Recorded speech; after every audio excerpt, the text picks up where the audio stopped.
Hello and welcome. Very sorry for the delay. We are having, or were having, technical difficulties, which we have obviously figured out. So sorry about that. I'd like to welcome everybody. I am Laurie Trongone, the Assistant Vice President at Inspira for Women's Health. I would like to thank everybody for attending today, and for those of you who hung in there, we really appreciate it.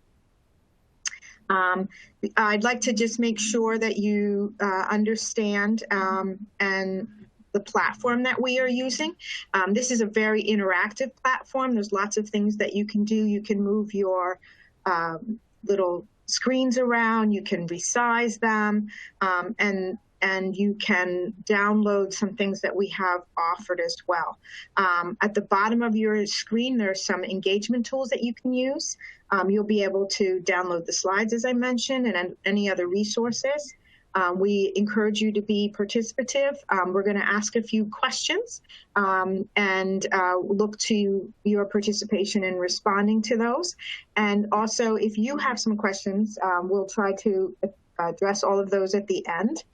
If you'd like to remain anonymous in doing that, then you can certainly choose that option. We are recording today so that this is going to be available using the same link that you used to join us. So it's my privilege to introduce to you today's guest speaker, Mark Plum. Mark received his bachelor's degree from Elon College in Exercise Sports Sciences, and then went on to receive his master's degree from Thomas Jefferson University in occupational therapy. He works as an occupational therapist at Inspira in the Elmer Inpatient-Outpatient Rehabilitation Department. His responsibilities include ergonomics and return-to-work functional capacity evaluations. He's active in local soccer, Boy Scouts, and his church. He has 2 children, ages 13 and 10. Hello, Mark, and thank you for participating and helping educate our audience on what we can do while working from home during this pandemic. So welcome. Thank you. For many, this may be our new normal, because it's no secret that the COVID-19 pandemic has changed the way many of us work, learn, and socialize. Our world has been really turned upside down, as I'm sure this is not news to any of you. And we're working from home. Our children are learning remotely, and we're Zooming our happy hours now. So all the extra time sitting at our computers can have physical and psychological consequences. So if you're here with us today, it's probably a sign that you're feeling some of those already. I certainly know I am. So our goal today is to discuss what those adverse effects may be and prepare you with tips and solutions for how to avoid them. Our program today is not intended to be a substitute for professional medical advice, diagnosis, or treatment. Always seek the advice of your physician or other qualified health provider with any questions you may have regarding any medical conditions. So, Mark, can you give us some idea of the numbers of people who are working from home these days? Prior to the epidemic, about 20% of people were working from home. Since the epidemic, it increased almost triple to 71%. And the likelihood of people after the pandemic clears up is going to be about 54% of the people still working from home. Wow. So let's ask our audience a question to start us off a little bit. True or false, working from home for an extended period of time can have physical and psychological effects? True or false? True or false? Working from home for an extended period of time can have physical and psychological effects. Give people a second to respond. And let's see, true, 100% of our audience thinks that's true, and we're going to let Mark tell us if that's true or not. What toll has this pandemic and working from home, all that stuff that we're doing, what is it doing to our bodies, Mark? Well, 3 of the big things it's doing is affecting our musculoskeletal system. There's a lot of eye strain and obesity going on because we end up eating a lot more, sitting on our computers, watching, and we're not moving as much by going in and out of work. So inactivity affects you in multiple ways. So if you look at it, muscles, it decreases your strength and it will increase your stiffness. Your joints are decreased in mobility and the stability decreases. It's easy your brain function. The blood flow is different. The oxygen level decreases. You have decreased concentration. Your energy goes down. You're more likely to fatigue, have decreased activity tolerance. With all that, it's easy to gain weight. Your biggest thing is your posture. We do a lot of on the computer or on the phone where we end up bending over. So we're having less oxygen level because we're compressing our lungs. By sitting and not moving as much, our balance and coordination goes off. And it affects our heart. It doesn't affect our cardiovascular system. Wow. We do hear a lot about people being depressed and having social issues related to the pandemic and being forced to stay away from people, social activities, and even family members that don't live with us, right? So can you tell us about how that's affecting us as well? We do know a lot of anything that changes our norm will increase our stress level. But also from being at home versus at work, we are still doing our work demands, but we also end up having our family demands. Because our kids and our family are all home also. And because you're there, they assume that you're going to be doing the household activities that you normally do, cleaning, all that stuff, instead of working at that time period. This increases their anxiety. As anxiety increases, your body starts breaking down and your sleep schedule changes. And the long term end up being burnout. The longer hours of working, because we have a tendency, if we're home and it's work, we're going to work longer than our 8-hour day, and it's going to do a toll on our body. Yeah, I know that's true for myself too. You think that you're working from home will be easier, and it's actually harder. I know I have no real incentive to get up from the computer, so I work, till 10, 11 o'clock at night, and that's kind of crazy.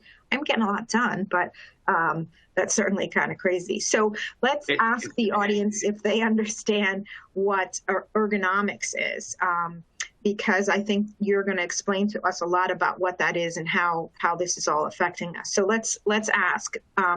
Ergonomics is defined as one of three things: the study of why people prefer to work from home, when you dread going to the office, so you work from home instead. I kind of like that one. Or the study of people in their work environment. So it's one of these three things. I'm sure people are going to be quick on this one. I'm telling you, though, I like the second one. So 100% of the people think that it is the study of people in their work environment. So Mark, let us know what it is. Well, they're all correct. Ergonomics looks at how the environment affects the person who's working. In the old days when we all started working, it was the human being, the person, individual, you adapt to what I give you. This is the desk and all that stuff. The idea of ergonomics is the opposite. Each of us are individuals with different body sizes, different shapes, and different functions and mobility. So we try to look at that and then fit the equipment to you. So you have less stress in your body, you're more healthy, and you can decrease the chance of getting a work injury or just any injury, period. It's very much a proactive thought process. Mm-hmm. So tell us how we do it. Well, if you look at the setup, in most of your workplaces, the biggest thing is posture. Sitting up straight, because one, it will help your lungs and all that kind of stuff. It also decreased pressure and irritation to the body. We have chairs. A lot of people get these ergonomic chairs, and the one thing they don't know how to do is adjust the chair to them. Most ergonomic chairs have a lumbar support. And when it comes into you normally, the lumbar support is usually low, which is usually hitting your backside of your pelvis. So it really actually should be in the curve to give you support. So the biggest thing is, number one, when you get your chair, adjust it to your back. Two, the monitor in front of you ideally should be arm reach away. So anything farther than that, you're straining your eyes. You're also going to end up leaning forward or see the screen. Ideally, the idea is to look at the top of the screen, eye level, and work your way down. That will decrease some of the stress on your neck. Your keyboard, your mouse should allow your elbow to be around 90 degrees, which is usually a right angle. So you can actually, it will give less stress to the shoulders and less stress to the rest of the body. Another big thing that people have a problem doing is having their feet on the ground. Having your feet supported on the ground gives you a lot less stress on your hips and your knees, and it actually will help you sit up straight so you are in a better ergonomic position. So it's funny, as you're talking, I'm like rearranging myself in my chair. That's not because uncommon. I do have an ergonomic chair, but I'm sure I didn't fix the lumbar support. But if you do look for a chair, you want a chair that does have pieces that are adaptable. The biggest problem is companies sell ergonomic chairs that have the armrest attached to the seat in the back. They will never be adjustable. They need to be in pieces so things can be adjusted for you. Mm-hmm. Mm-hmm. And if we need to, that could be a whole nother thing. I can teach you guys another time. Anybody has questions, I will go through that sometime. Okay. So you talked about the 90-degree angle here, and how about the hips and knees? It used to be when we first started looking at it, everybody wanted everybody 90-90-90, which is straight angles for the hips, knees, and ankles. But what they found is people are not comfortable that way for a long day period. So they looked at it and gave almost 10 degrees each direction. So the new standard is about 100 to 70 degrees. So it gives you some wiggle room to change positions a little more than being stuck in stiff position. They also realized that, anytime you're stagnant in one position, it's not good for your body. So they figured we got to give a little bit of give. And it became more acceptable, and more studies looked at that somewhere between 100 to 70 degrees is a good position for the lower part of the body. And how about the lighting? The biggest thing is lights. If you look at it, light will hit the screen will give you a glare. When that happens, there's a good chance of your eyes straining a little more because you can't see the screen as much, so you end up squinting and causing problems. So, but the problem with that is also, once you start squinting with your eyes, there's a good chance of getting headaches up in here. And the other place you get headaches is usually in the back of the head, because your body goes like this, and your eyebrows go up, and you get the big stretch here, and it pulls in the back, because you're trying to see the screen, so the muscles and stuff that way. So by taking off the glare, there's two things you can use. There's the glare screen you put on top of your screen, or the newer things that I know my kids use because they're on computer all day long, is the blue glasses, and they seem to be working for them. They're coming upstairs less with some stress, head pain, and all that stuff. But along with that is also making sure you drink enough water to keep everything working. I think you addressed all of these. So tell us some healthy habits and healthy tips to do all this. Like I talked before about stagnant position, it is very important to change position throughout your day. One of the biggest things that comes out is it's a new rule called the 20-20 rule. So for every 20 minutes you're on the computer, you need to take 20 seconds and stare at something 20 feet away. That will help you actually relax your eyes and relax yourself from looking at the screen the whole time. Make sure you schedule breaks throughout the day. When you're at work, there's plenty of breaks. You take breaks throughout the day. One of the biggest things I saw with people when I look at ergonomics at offices is that make sure you take a small glass of water. That means you drink your water, you have to get up and go fill it up again. That means you're changing position, you're taking your eyes off the screen, you're getting a little bit of walk in, and then you can go back and work again. But there are also a lot of eye movements and stuff like that. You can open and close your eyes, just stare around the room a little bit, and that will help a lot with that kind of stress. Good, good. So what about, we're talking all about physical stuff, right? So we did ask the audience, is it both physical and psychological? Tell us, because I can tell you, for myself, this is difficult, right? And tell us about the psychological effects that all this has. Well, a lot of times, when I went to college, one of my biggest rules I made myself is I never went to a class in sweatpants and a sweatshirt because I needed to prepare for work. The same thing with working from home. If you get up, get dressed, it signals your time to work. So you have work clothes and home clothes. And at home, you need to do the same kind of thing. It allows you to separate your time and know what your process and what your purpose is at that time. It is a good idea if you can designate a work or office space to separate from everything else. If you're sitting at the kitchen table doing all your work, you're at the kitchen table. So there's food, there's access. Your family's gonna be like, oh, make me this.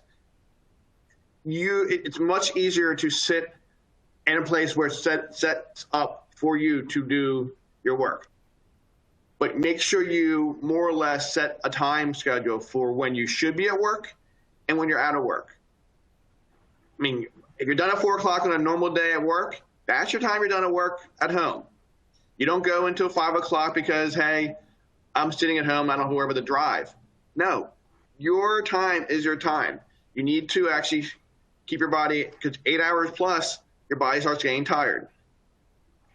One of the things they looked at is that most of us have a good 15 to a half hour drive to work. You can look at going at that time, going in, listening to music like you would do in a car. Like when I drive from my house to work, I have music on. I listen to the music. It allows me to relax. Do the same thing at home where you're spending that half hour or 15 minutes preparing yourself for work, but getting yourself in that work set. Try to avoid all the extra news stories. If you sit and listen to the news, it can very much play havoc on your head because it's all negative, and you have to look at some positive stuff going on. Don't forget to communicate with communicate with people. Talk to people. Don't forget to socialize. When you're at work, you socialize all day long while doing work. There's people there you talk to. Do the same thing. Don't forget to leave your house or do something to socialize. It's going to help you socially, emotionally, and mentally. And move around and exercise. Do something to keep the body moving too. It's very easy to get into the root and the routine of sitting around doing nothing. And then once that sets in, it doesn't stop. It's very hard to get back to doing any kind of activity. And that's the key. We as a society are social individuals, and we're moving, and we need to keep doing that. And you got to find ways to do it. There are many different ways of doing it, but we need to keep doing that for our own mental well-being, even though we're locked at home. Yeah, very, very true. So you've talked a lot about exercise and how we all should be exercising and moving around at least. Some gyms have opened up, but for those of us who are not comfortable going to the gym or simply never did, what can we do to exercise in this current situation? And just so you know, you can click on the resource link and download the slides so you can have access to these exercises in the future. So take it away, Mark. Okay.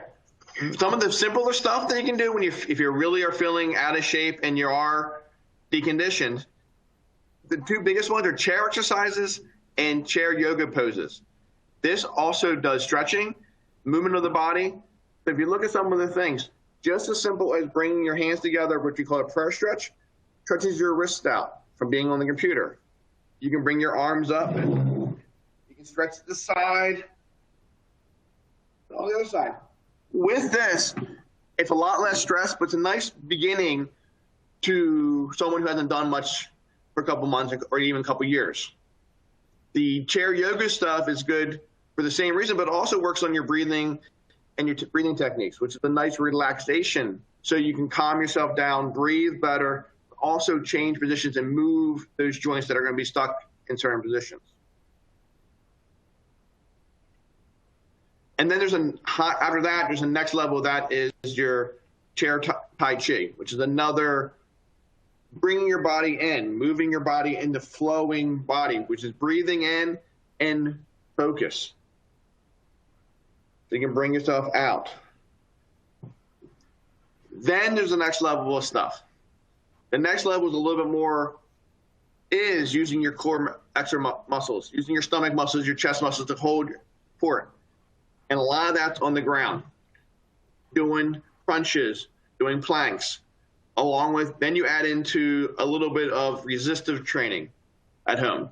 Either you have weights, or what we use in the therapy department a lot of times are these TheraBands. They're stretchy bands that help increase strength. Each color is different resistance, and you can squeeze, stretch.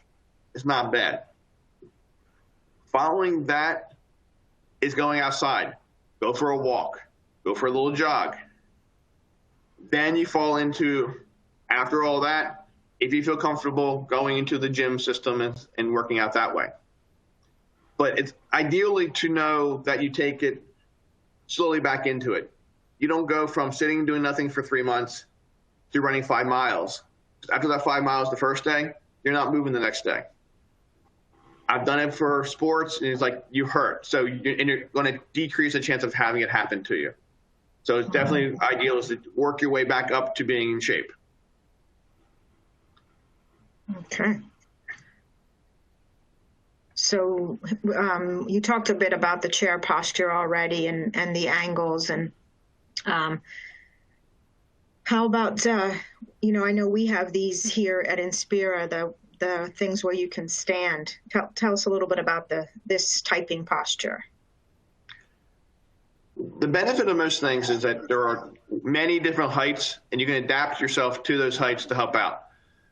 Your regular chair posture is your normal chair posture where your back's against the chair, you're supported. You want to keep 2 fingers from the back of the chair for your legs, so your legs are free. But if your desk is a little higher, you can get yourself into a stool or have a resting thing. But a lot of the hospitals are going to the standing computer systems. But the same thing, you're still looking at your posture when you're putting that together. You're still looking at the height of the screen being eye level, the keyboard being at your shoulder, at your elbow level, where your elbows are at 90-degree angle, forearms down, and your shoulders are in close to you. One of the things we look at ergonomically is primary position and secondary position. Primary position is your healthy position where everything is close to you, so you don't have the stress on your shoulders and all that stuff. The secondary position, you're doing everything out here.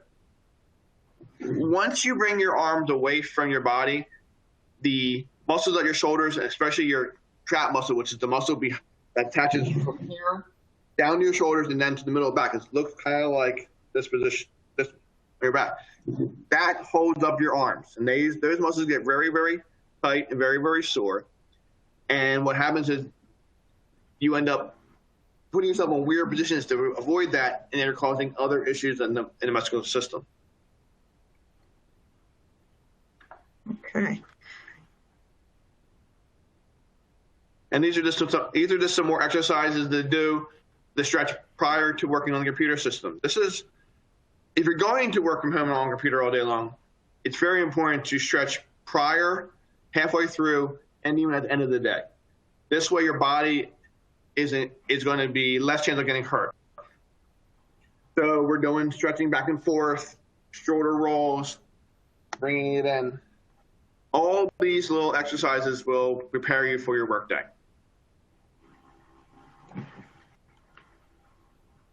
Then we're going to go through some of these. You can look at the exercises later.